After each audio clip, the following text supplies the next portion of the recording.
Welcome back to our discussion on replacing your kids' current games with games of value.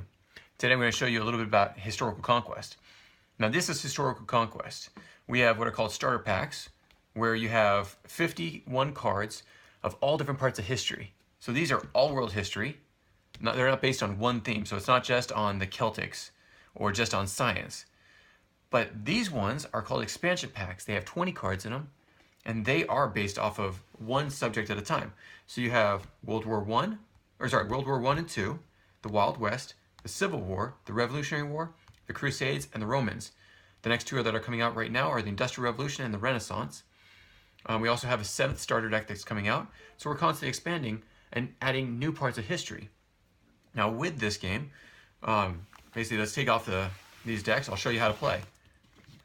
Now the first thing you do when you get a deck, you open it up, the back pops open just like that. The first thing you come to is the rule sheet. Now, because I'm going to teach you personally, you don't need this right now. But in that deck, you have 51 cards of all different people. Everything from the CIA to Alexander the Great, Amelia Earhart, all these different people, places. But first thing you want to do is you want to take all the land cards and separate those. So, all your land cards come over here in this stack. So Colombia, Israel, France, those all go in the far right corner. Then you take all the other cards, after you separate all the land cards, and you place them here. This is your deck. You grab 5 cards off the top of your deck, and this is your hand. Now out of your hand, so the first thing you do to start civilization is grab 1 land card. That's where your civilization starts. Now, with that civilization, you also want to make sure that you watch what your opponent gets. If you're in the same continent, which is the bottom of the card, so here it says Libya, but at the bottom it says it's in Africa. If it's in the same continent as your opponent, those 2 lands can attack. So you want to beef up the security of that land. So you want to put the strongest people you have. The bottom right-hand corner of each character card or army card, there's 2 numbers. Attack, defense. 3,000 is the attack points, 2,000 defense. So you place that down. Now, if you find a blue card like this that says Explorer, all explorers find new lands. So you place that next to that existing land, and you grab a new land from your land pile. So you're growing your civilization.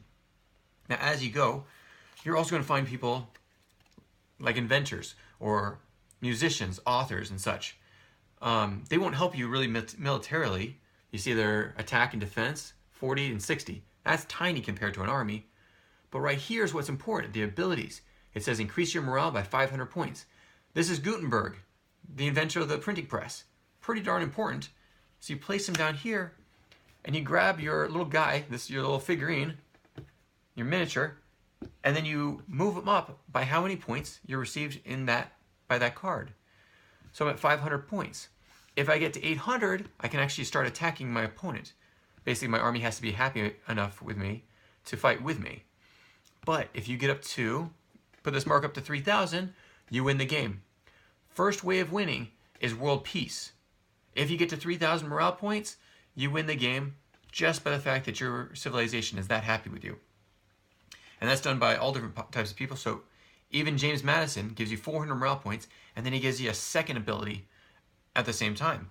So all these different cards have their own abilities, so you want to read those abilities. Now, as you're getting close to 3,000, so let's say you're at 2,900. I'm going to get a little nervous. I would probably play something like the Donner Party. The Donner Party, basically your opponent loses 300 morale points. So if they played that on me, getting at 2,900 points, they would drop me down to 2,600 points. And I wouldn't be able to attack for 2 turns. Or if they played something like the Great Depression, the Black Plague, any one of these would bring down my morale and keep me away from winning using world peace.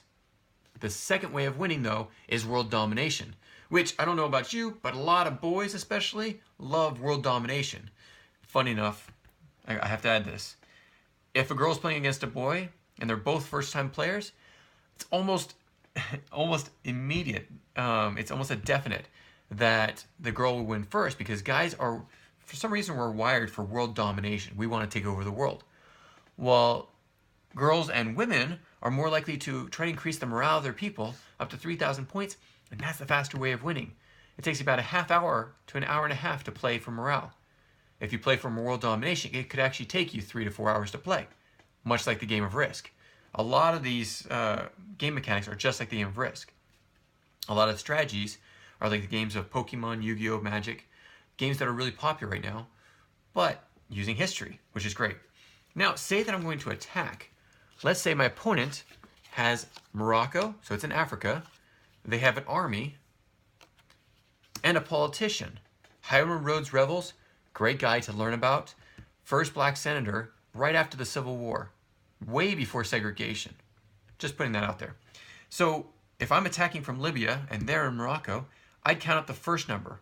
I have 3,040 points.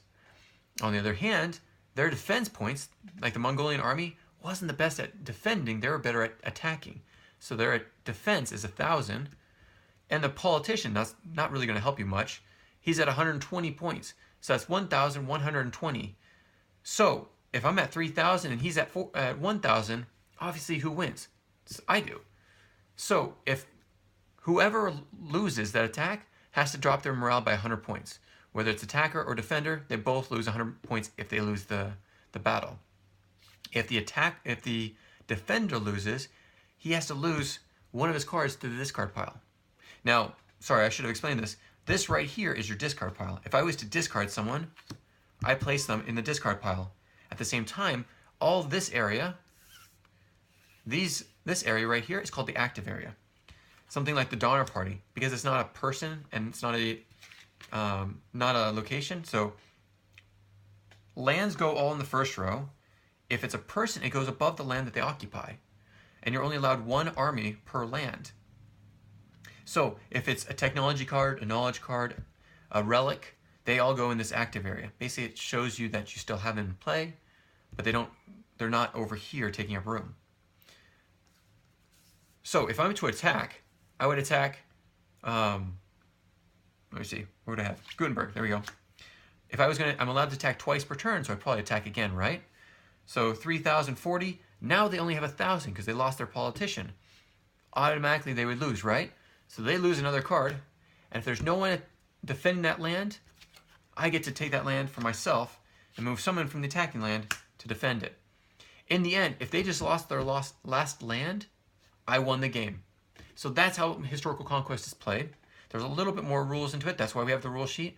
But we have a full-length tutorial of how to play on our YouTube channel.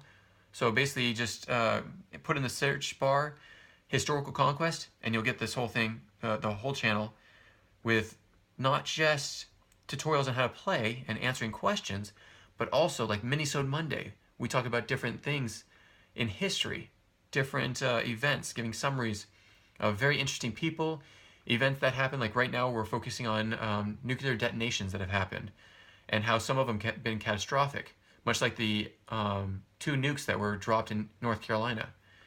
Didn't know about that, huh? You'll find out if you go to our site. But this is Historical Conquest. This is just one way of replacing games that your kids are already playing with something that's very similar, but with so much more value to it. And tomorrow I'll tell you about where the value comes from, or the proof of the value. But thanks for joining us. I hope you have a wonderful day. Can't wait to see you tomorrow.